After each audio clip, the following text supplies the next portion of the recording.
Hey guys, welcome to another video on the channel of Inside Spurs. Yeah, really interesting news to talk about today. I was sort of at the gym this morning listening to the Alasdair YouTube video, which if you haven't looked at or listened to, do go have a listen, go have a watch. He's a very fascinating man.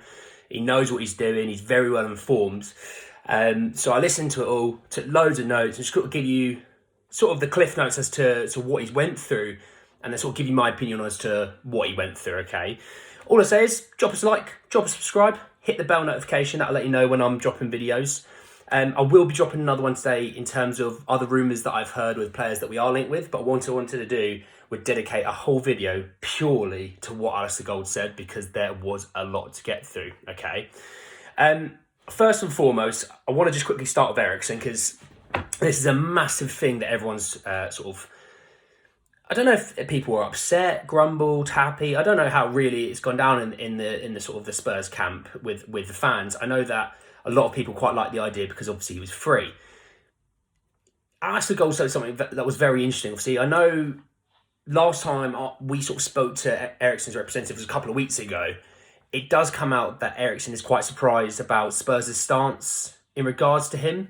So it does make me feel like Eriksen did really want to come back, and I'm not going to rule it out. I don't think we should be ruling it out. It doesn't, they might speak today. You just never know with the transfer market. I think he's got a lot of offers from across the Premier League, and Alasdair said he does have an offer from La Liga as well. Obviously, he doesn't really know who that is, but it's still something I really wish we pursued. If we're talking about 3-5-2s, and you want one of the midfielders to be quite an attacking one of the three. He did play a bit of that sort of system at Brentford last year, and he was brilliant. I mean, the chances he created per 90 were up there with Kevin De Bruyne's, which everyone thinks of Kevin De Bruyne as potentially the best midfielder in the world. That is something. So, watch the space. Maybe I'd probably sum that up with. It's a hard one. I think everyone knows my opinion. I would love Eriksen to come back, but you know what Conte or Paratiki wants, they want. But Conte did say earlier on the season that, if his spell at Brentford goes well, yeah, I'd love to sign him in the summer. I would love to be a fly on the wall, with Paratiki and Conte in their conversation, because I think something's happened. Maybe Daniel Levy's like, look, if something was to go wrong with Eriksen, that's a PR disaster. And maybe Levy's a bit like, I don't think we should be looking at him. I can't risk that. I don't know. He goes on to sort of talk about other players through the midfield that we've either had interest with or we are still interested in. First one is Yuri Tielemans from Leicester. 1 year left on his deal. I like Yuri Tielemans. I do like Yuri Tielemans. He's got a lot of interest, and I think everyone thinks of Arsenal when it comes to Tielemans. So I think with Tielemans, for me, it'd probably depend on how much Leicester want. I know he's last year of his contract, so they can't be as demanding as maybe as they were as the guy that I'm going to speak about next. Would he fit with a Basuma or a Højbjerg or a Bentancur in a 2? I don't know. If it was a 3-5-2, I could kind of see maybe Tielemans being a deep line playmaker for that. But in terms of maybe in a 2, are we as defensively sound as we'd want to be with that? And that's my only concern about that. So, I don't know. But there is interest there for sure from Spurs. The other one is Maddison, James Maddison. He's got 2 years left on his deal. Homegrown player. He's more of an attacking option when it comes to Leicester.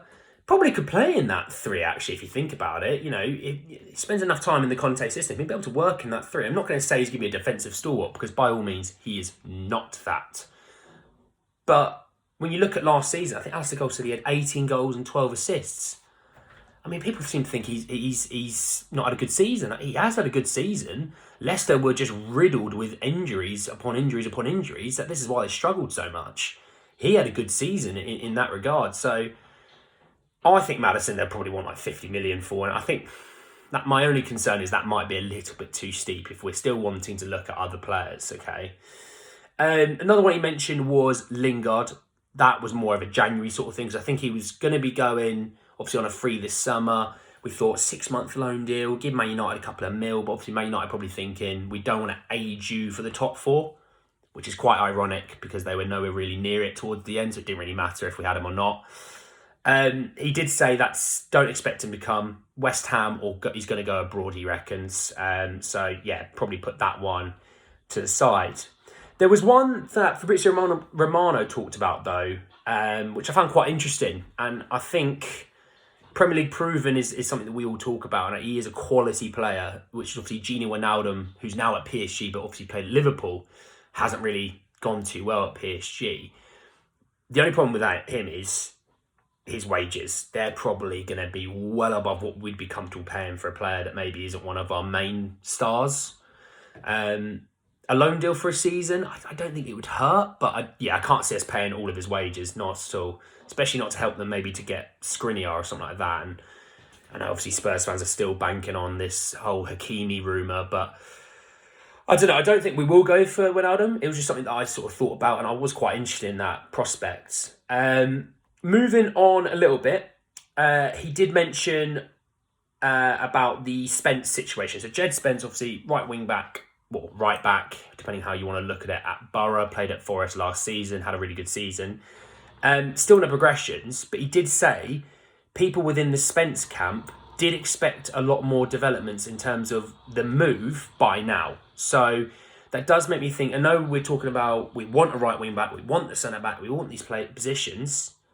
We're so heavily linked with them. We are his first choice. What Alasdair said, and it did make me think, because we know we are his first choice, do we try and play hardball a little bit and say, you want 20 million, but we're thinking more towards 13 million, and then trying to bring him down a little bit. But I mean, it doesn't stop maybe a Newcastle going in there going, look, here's 25 million. Give him to us. We'll take him.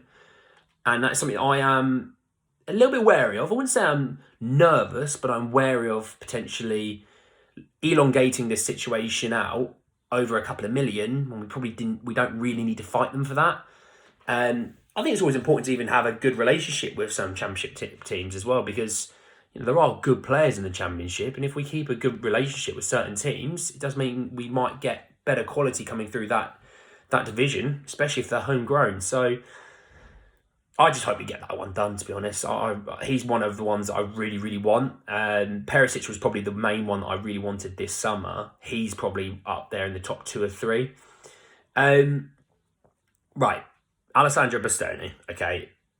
I think Spurs fans are probably a little bit fed up with this whole conversation. We think it's dead. It's not dead. Is it dead? It might be dead. No, it's not dead. Dharmesh Sheth said something from Sky Sports yesterday. Now, I don't really look at Sky Sports as a credible source as much as they used to be. But he said, look, the deal isn't over. Listening to Alasdair Gold this morning, he also said the door is not closed. Inter still need to sell. If they're signing Dybala, they're looking to get Lukaku on, and Chelsea want 10 million plus them to cover the whole of his wages. They've signed Onana, and they're buying fullbacks from within the Serie A as well. So they're spending a lot of money, and their wage bill has actually gone up. It's not gone down. Perisic leaving hasn't changed that. It has still gone up. It makes me think Skriniar isn't enough. And I know they're probably sitting there going, yeah, we want 75 million for Skriniar, thinking that might cover it all. PSG won't give 75 million for Skriniar. It's not going to happen. I know Inter are a club that likes to dream and think big, but there's thinking big and then there's just been a bit foolish. So they're not getting that. That's why they'll need to sell either Skriniar and another player, or they just go and sell Bastoni, because I think they're more likely to get up towards that 75 million through Bastoni than they will Skriniar. The situation Inter, it's very, very fascinating with the finances. They do need to sell, and they need to sell by the end of this month. So I would expect some real information coming out from them, I would say, within the next week, because they're going to need something to go through quickly, or really close into early July as quickly as possible, if they're allowed to get, a bit of leeway when it comes to their finances. I was talking about Hakimi, and I talked about Martinez and spending all this money on one player. I think Bastoni would be the one that I would probably do that for. Purely the reason is he's a position that we really, really need. That doesn't, other than Pau Torres, I know we talked about Indica, we talked about Longley and Hincapie in a separate video yesterday. Bastoni seems to be the main guy. Look, we could look at a Gavardiol, but I'd assume a big team's coming in next summer to grab him for 70 million. Bastoni knows Conte's system. Conte groomed him into the player that he is. He got him as an Italy international. He would be the one that I would really want, because I think he would definitely work, and I think he would be absolutely top class. I mean, I spoke to someone who is quite well informed when it comes to Serie A, comes to the big guys and the big teams in Serie A, and he said he is the next Chiellini. And if he's 80% of what Chiellini's prime was, that's a player and a half. I think everyone would agree there. So yeah, I guess maybe watch that space. It might just be a case that Spurs just rock in, kick the door open, and go, there you go, 65 million. Now let's have a conversation. Let's see if Inter really want to keep him, because I don't think Inter, as much as they say they want to, they would. Marotta, the CEO, came out and said it's a lot easier to replace the centre half than it is a striker. I mean, Bremer's there. They've got their personal terms already agree with Bremer since, I think it was like winter last year. Still haven't agreed a deal, but if they sell Bastoni, they might be able to go get a Bremer, and their finances be in a spot where maybe they sell one other squad player instead of selling Dumfries and starting right back. They might just say, we'll move off De Vrij, we'll get sort of 10 mil, we clear off his wages, and that will be enough. Maybe that's it. I don't know. Maybe they might move off Dzeko, because they think, well, if we've got Lukaku, we've got Dybala, we've got Martinez, we don't need Dzeko anymore. Maybe Dzeko moves off. So, be interesting to see. I reckon the next sort of few days we're going to get some movement out of Inter. But I think a lot of times it is now Spurs are keeping their cards close to their chest. After the Luis Diaz situation in January, we're keeping them close to our chest. So no one's going to come in and swoop in and try and steal off a player. And that's why I think Basuma came out of the blue. As much as people go, Spurs have an interest, no one really knew Spurs had an offering. And I spoke to someone about this as well, Spurs fan, who said the adrenaline of out of the blue, Spurs have agreed a deal, medicals happening in the next couple of days for a player. That's really exciting, because you have no idea it's coming and it just hits. And I think that, I agreed. I thought that, I didn't see the Basuma deal coming like that. And when it did hit, it was like, hang on, what the hell? Where did this come from? So, yeah. He goes on to say Spurs are looking for two centre-backs with Joe Rodon, likely leaving, but there is no developments on his situation. Obviously, I know Forest are interested, but there is no real discussion as such. But looking at two centre-halves, that is interesting. I would say Pau Torres, Bastoni, Bremer, Indika, Longley, Hincapie. I'd say those are the main centre halves. I mean, there was talk of Kim Min Jae, but again, I think, as Alasdair said, if we go for him, it's because we've missed out on virtually every other option. So I don't expect that one, to be honest. I think I've just named 5. I think we could get at least one of them. Okay. I hope it's Bremer and Bastoni. That would be my dream. What I really think it's going to be is Pau Torres and Bremer. I think that's going to be that. I think Man United are dilly-dallying a little bit. They've not got as much money to spend as us this summer. It's already talked about. They've got 120 million net spend. We've got 150 million straight off the get-go. And that's not including sales and Champions League and revenue. We've got a lot more money to spend than Man United. There's no real value in their squad in terms of sales. They cleared a lot off the wages, but in terms of sales, you probably find it's just Dean Henderson that actually has any real value. Martial, yes, he might not leave, but who's going to pay 250k a week that he's on? No one. Who wants to pay 60 million for Rashford? They don't even want to sell him anyway. Who else is there? Scott McTominay? I might give you a few quid for him, but he's not going to start at Spurs ever. He's not a top 4 centre mid. So there is no real value in their squads. I know they're probably going to loan out Wan-Bissaka, I'd assume. Again, but it's a loan. They're not going to get a lot of money for that. So Arsenal and Spurs probably got a lot more money to spend than Man United, which is quite interesting, especially for a team that makes as much money as Man United does. But moving on, alongside the two centre-backs, a right wing-back, attacking midfielder, winger and potentially a striker is what's on the cards, but it might be a winger/striker that can play both. Gabby Jesus obviously has been talked about. Anthony. I know there's obviously Rafinha talk. Rafinha's a really interesting one. Heard about it. Rafinha really wants the Barcelona move. He's not agreeing a deal with Arsenal at the moment. He's holding out for the Barcelona move. Good luck to him on that. Barcelona don't have the money for that. They need to sell Frenkie de Jong and they want to buy Bernardo Silva. They want to buy Lewandowski. Where's the money for a 55, 60 million pound bid for Rafinha? Don't see it. So good luck to him on that, but I don't see it. What I see is he's either staying at Leeds or moving within the Premier League.